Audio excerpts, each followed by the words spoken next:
Cyber Champions ni shindano linaloandaliwa na kuratibiwa na Mamlaka ya Mawasiliano likiwa na lengo kuu la kuibua vipaji hususan kwa vijana katika usalama mtandaoni.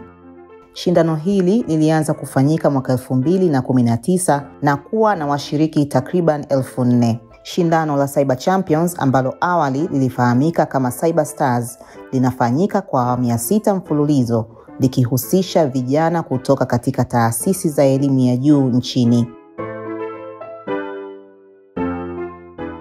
Kwa mwaka 2025 kumekuwa na idadi kubwa ya waliojiandikisha kushiriki kulinganisha na miaka iliyopita, na hivyo kutoa hamasa kwa waandaaji kufikiri zaidi katika masuala ya usalama mtandaoni na kuendelea kuandaa mashindano haya kwa namna ya tofauti na katika ubora wa hali ya juu zaidi.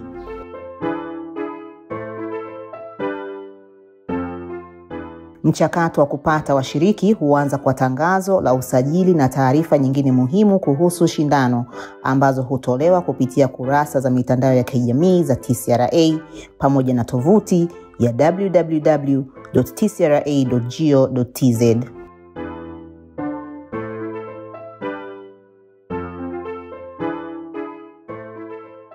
Shindano hili hufanyika kwa hatua mbili, yani hatua ya kwanza ambayo ni nusu fainali na hatua ya pili ambayo ni fainali. Kwa hatua ya nusu fainali washiriki hujisajili na kupambanishwa kwa kupitia njia ya mtandao, yani kila mmoja hufanya akiwa katika eneo analopatikana. Kukamilika kwa nusu fainali kunafanikisha kupatikana kwa vijana 50 waliofanya vizuri zaidi kwa kuweza kupata alama nyingi kuliko wenzao ambao wanashiriki katika fainali.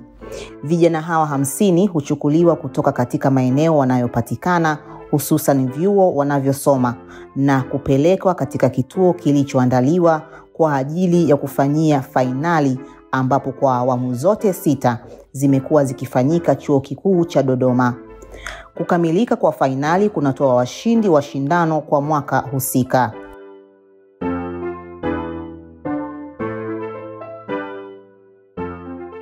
Mwitikio wa kushiriki umekuwa wa kuridhisha, kwani idadi ya vijana waliojisajili kwa ajili ya kushiriki fainali hizi kwa miaka 3 mfululizo ni zaidi ya 500 kwa kila mwaka.